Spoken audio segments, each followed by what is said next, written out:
Albertine Books, located at the Cultural Services of the French Embassy on Museum Mile in New York City, is much more than a place to buy books. It is also a place for engaging conversations, as was evident during the second edition of the Albertine Festival. Guests included Pulitzer-winning author Margot Jefferson, as well as award-winning Malian filmmaker Abderrahmane Sissako, whom we spoke with. Le désir d'être cinéaste, je pense que je l'ai eu à l'âge de 8 ans. But I think the desire to become a filmmaker, it came to me when I was 8 years old.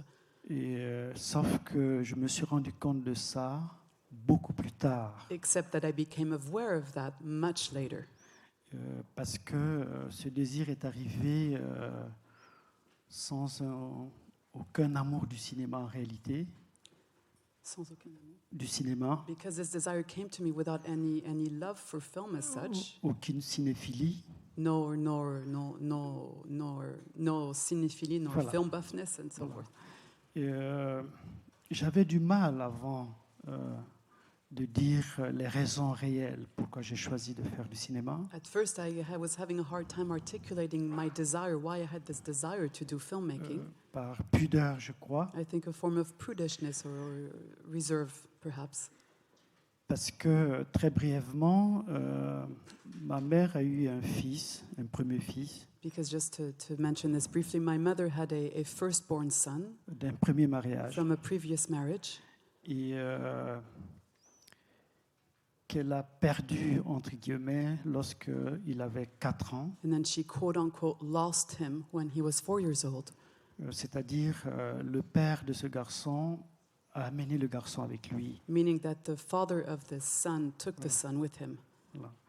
Et mes sœurs et mes frères et moi avons grandi dans l'évocation quasi quotidienne de ce frère. And my brothers and sisters and myself grew up in this environment where this other son was mentioned on a quasi-daily basis. Et donc, elle parlait de Chérif tout le temps. So she was speaking about Chérif all the time. Et un jour, elle est partie en voyage. And one day she went on a trip. Et elle est revenue. And she came back. Et elle avait une photo d'elle avec Chérif qui avait 25 ans. And she had a photograph of herself with Chérif, who was then 25 years old. Et à partir de ce moment-là, elle a commencé à dire Chérif fait des études de cinéma. And from that moment on, she started to talk about Chérif doing cinema studies. Et je crois que c'est en ce moment-là qu'est née pour moi vraiment l'envie de ressembler à ce frère. And I think that it was at that moment that this desire was born in me to resemble this brother. Et par amour certainement pour ma mère. And also out of love for my mother, undoubtedly. Et peut-être aussi en tant que petit garçon qu'elle cesse de parler de Chérif. And also perhaps as a little boy, hoping that she would finally stop talking about Chérif. Et donc quand je suis arrivé à 19 ans dans cette école de cinéma, pour répondre à la deuxième question, qui m'a beaucoup influencé. Yeah, so when I arrived in Moscow when I was 19 years old, in this film school which had a tremendous influence on me. Et une des plus grandes difficultés, c'était de prouver, après une année de langue, d'apprentissage du russe, de prouver à la commission que je voulais faire du cinéma. One of the greatest challenges after spending 1 year learning the language was then to demonstrate, to prove to a commission that I really had this desire, that I wanted to do cinema. Et lorsqu'un jeune veut faire du cinéma, on lui demande très souvent qu'est-ce qu'il aime dans le cinéma, quel est son goût cinématographique, qu'est-ce qu'il a vu.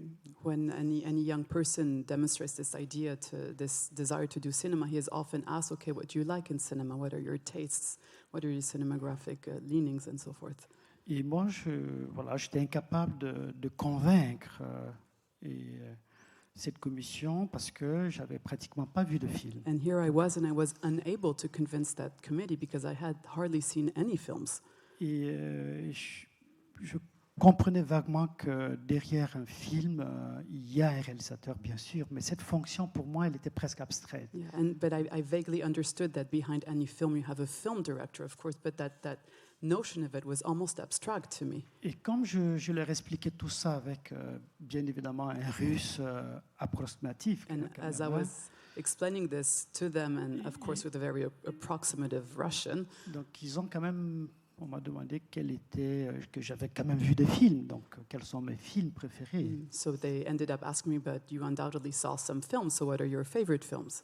Et je leur ai dit, mais moi j'ai vu des films, mais vous les avez pas vus. And I answered, I saw films, but you haven't seen those films. Et donc ils m'ont demandé de citer les films, 3 films par exemple. So they then asked me to name these films, 3 of them, for instance. Et c'est comme ça que j'ai cité On l'appelle Trinita, qui est un west. On l'appelle Trinita. Oh, I don't know how They it's call him Trinity. Okay, It's that's Italian how I spaghetti came up western. with they call him Trinity. Et bon, comme je vous ai dit, ils n'avaient pas vu le film. Donc, And as I mentioned, they ils hadn't seen the film. m'ont demandé, et le deuxième, And so they asked, and what about the second et one? le deuxième, c'était le retour de Trinita. And the second was Trinidad's Return. Et là, j'ai vu que quelque chose se passait, donc ils se sont regardés. And then I could feel something was going on, and we're starting to look at each other. Et j'ai senti qu'il y avait un espoir sur le 3e film. And I could felt that all their hopes were staked on this third film. Et le 3e film, et ça, c'est pas une blague. And the third film was, and this is not a joke, On continue à l'appeler Trinita. they continue to call him Voilà. Trinidad. Cette trilogie du western spaghetti italien, So this is a trilogy from Italian spaghetti westerns. c'est quelque chose qui m'a vraiment marqué. Hein. It's something that really had an influence on me. Voilà. Lorsqu'on parle souvent aussi bien des guerres ou des prises d'otages, très souvent on parle beaucoup plus facilement quand une personne est prise en otage. En l'occurrence, quand c'est un journaliste ou quand ils sont 5. Mais quand c'est un peuple qui est pris en otage, ça devient presque banal. Hein. Voilà, c'est tout ce... Et pour moi, c'est justement ça qui m'intéressait. Mettre l'accent sur des gens simples, anonymes, qui souffrent et qui se battent réellement au quotidien. Mais ces combattants anonymes, hein, parce qu'ils se battent pacifiquement, on parle très peu d'eux en général. Il n'y a jamais de récit de trop, à mon avis, contre la dénonciation de telle ou telle chose. Ce qui compte, c'est la manière dont on raconte les choses. C'est vrai que quand il y a une forme de banalisation de la violence parfois ou de l'occupation qui est racontée par un certain cinéma, qui est caricaturiste, qui personnellement ne m'intéresse pas, et c'est pas ça que j'ai cherché à faire. Je pense qu'on peut évoquer la violence ou la barbarie d'une façon douce et tranquille, mais ça ne veut pas dire que je leur enlève la barbarie. Non, je crois que ce qui est terrible, c'est la tranquillité, c'est être violent de façon tranquille. Moi, ça me fait beaucoup plus peur. Hein, et ça, ce n'est pas seulement la particularité des islamistes ou ailleurs. Les violences sont souvent comme ça. Celui qui rentre dans une église aux États-Unis pour tuer 10 personnes ou 8 personnes, avant d'aller, il était assis dans un Starbucks où il était assis, tranquille. Il ressemble à tout le monde. Donc le violent n'a pas une description précise, hein, ou le barbare, c'est quelqu'un qui nous ressemble. Et donc quand on a envie de raconter un acte inacceptable, inhumain et barbare, il faut savoir d'abord que c'est commis par des êtres humains, voilà, qui nous ressemblent. Et pour mieux parler de ça, il faut accorder une certaine humanité qui reste. Parce que quand on n'accorde aucune humanité à quelqu'un, on perd soi-même son humanité. Et c'est là où l'art, le rôle de l'art, c'est ça, hein, qui est différent d'une autre façon de faire des films ou de raconter des choses.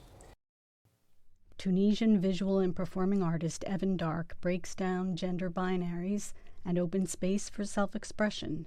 We had the opportunity to meet them one day in a side street of Tunis. Moi, c'est que je cherche une certaine liberté d'être embarqué dans un pays qui me donne un petit respect. Je veux pas trop, alors à 10%, tu vois. Je veux pas trop, un 10% que je sens que je suis un être humain. Allez, putain, je suis pas un extraterrestre. tu vois. Mon rêve, c'est quoi? C'est porter tout en noir comme les gothiques à la France, tu vois, et d'être un gothique et chanter de la musique gothique, tu vois. Et je te montre aussi mes bandes dessinées si tu veux. Volontiers. Oui. Ça, c'est tes bandes dessinées. Oui. Gothique. Oui. Pas trop gothique, mais un peu.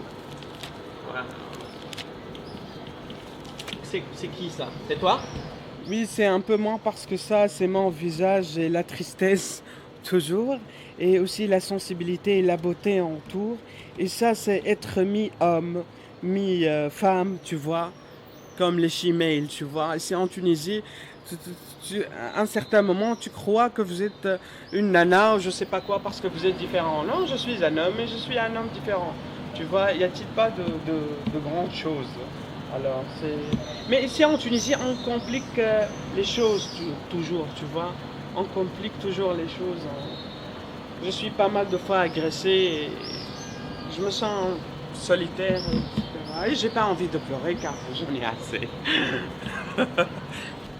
Je suis arabe, mais je suis différent quand même. Je cherche une certaine liberté, je suis un être humain.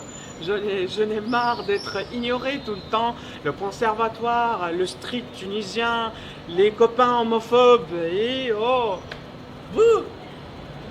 I'm a spiritual singer. You're a spiritual singer. Yeah, I like to sing, you know, the dark side, talking about the dark side, about people, about ignoring people, about loser people, you know, about to be different. I'm really happy to find someone give to me a chance to be, you know, just human, just to talk, just to be, you know. Thank you for you and thank you for this. What would be a song that you could sing that represents you today in Tunisia? That feeling. Can you close the door, please? Sure. I'm ready now.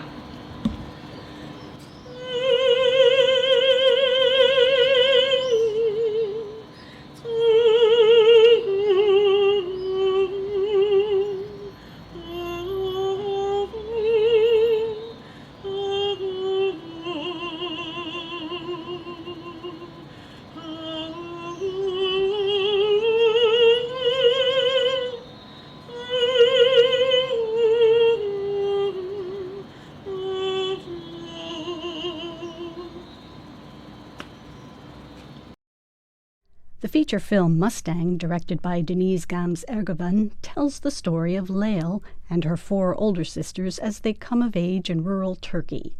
The girls are trained for marriage and kept in a house, which becomes a prison. But the more they are oppressed, the more they try to escape. When I looked at the script and its skeleton, how it was structured, it really, the closest film it looked like was The Escape from Alcatraz. And yes, Frank Morris is exactly like the same. He is exactly in parallel with our 5-headed main character in Mustang. And there was something about the house was literally a way we articulated the conflict between the girls and their family, but after a while it was becoming literally a character in the film. And I guess in terms of drama, we worked on the house as if it was literally an antagonist. It was a character, it was an antagonist, and it allowed us to maybe say things in a distantiated and more poetic way. Like, for example, if you want to question what's happening to freedom in Turkey, if you literally show it by putting one brick on the other and having higher walls, it's a way of saying a few things.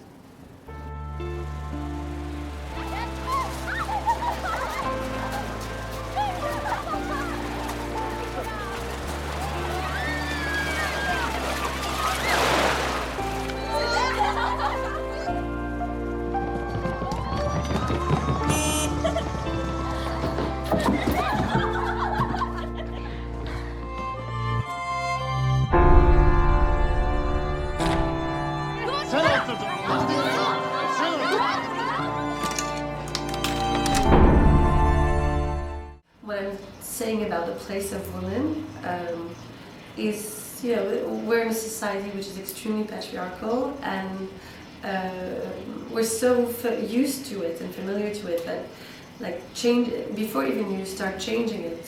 Saying, okay, you know, there's this thing maybe we can discuss about is already one step, one big step. So generating empathy in the eyes of the spectators, whether they are like just the opposite gender of the girls in the country or across the world, is really something important. And just that already is like voicing what these girls feel like. Is already something, because I guess in these societies you have something which is extremely one-sided in terms of perspective, and I guess that what women want and desire is rarely voiced and seen, and in art history and cinema history you have little material made by women, and it's important in a way that it's literally, femininity is literally like unexplored territory. It's really places where you have the impression no cameras has been there, and every step of the way of the life of a woman I'm thinking, oh, nobody told me about this or this, and you know, for example, when you see a woman breastfeed in a film, or like there's so many things across the road, the way in which you feel like unexplored, and just that is already quite a political step. Her şey göz açıp kapayana kadar değişti.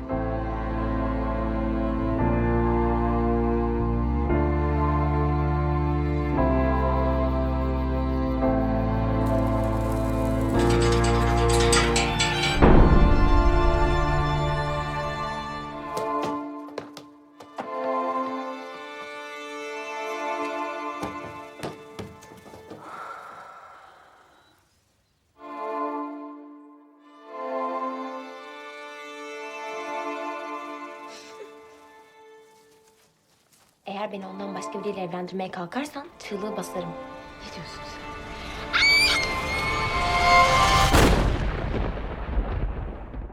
There was this urgent desire to tell what it is to be a woman, and getting specifically into what it is to be a woman in Turkey. It's a question around which the idea of society is very much articulated since a few years in Turkey. There's a very conservative government since 2002 who is voicing an idea of the way people should live, and it's always on the question of women. And they're extremely vocal about what women should do, not do, how many children they should have, and all those things. And yes, it was about time the subject, the women were embracing their own faith and voicing what they wanted and their aspirations, and becoming the subject of action, not just of the discussion.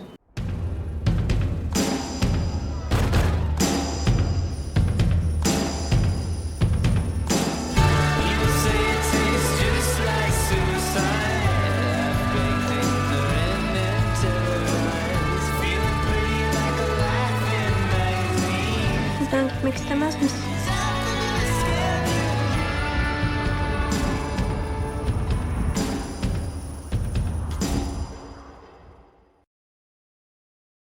Haitian novelist and poet Lionel Trouillot writes in French and Haitian Creole and teaches in Port-au-Prince, where he lives. Recently, he came to visit New York University, where he addressed an elite academic audience and warned them about apolitical discourse. The case of the thinkers from Martinique and Guadeloupe is very interesting. They want to talk about Martinique and Guadeloupe. They want to talk about the identity. They want to talk about the specificity. But their discourse comes short whenever you get to the political question. And I believe they talk more about, the themes in Patrick Chamoiseau's work, or even Edouard Glissant's work in Paris than in Fort-de-France.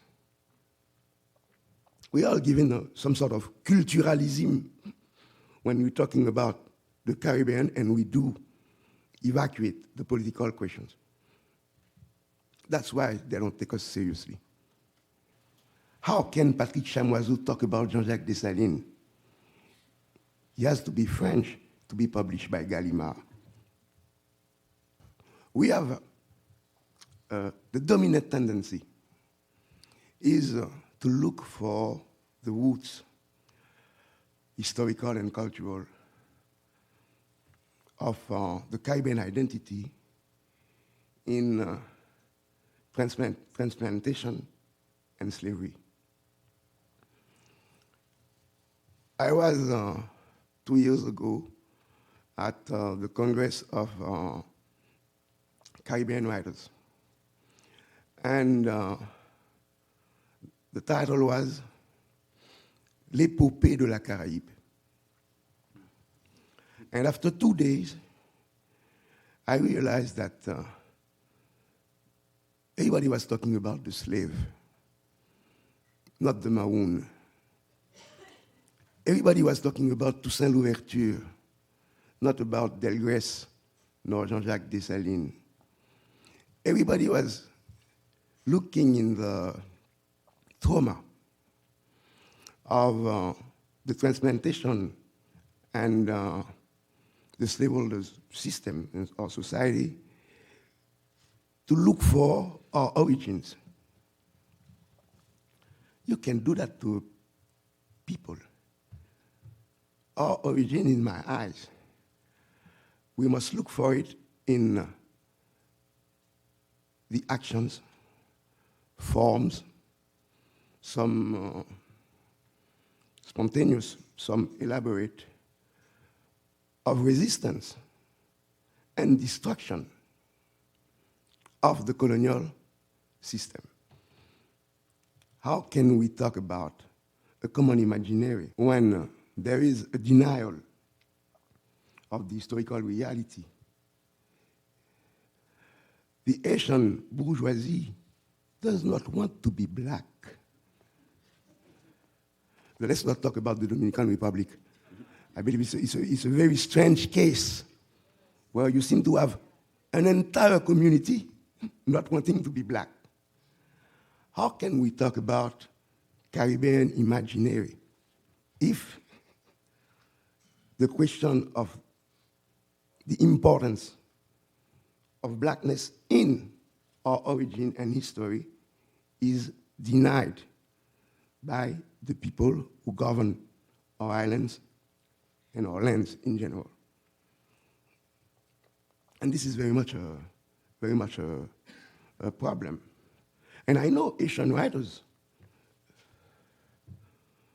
who will say, well, I'm not black, I'm métis. I'm talking about Asian writers. I'm talking about the country of Jean-Jacques Dessalines. I'm talking about, like Césaire said, le pays où la négritude s'est mise debout pour la première fois. But even in Haiti, you find that.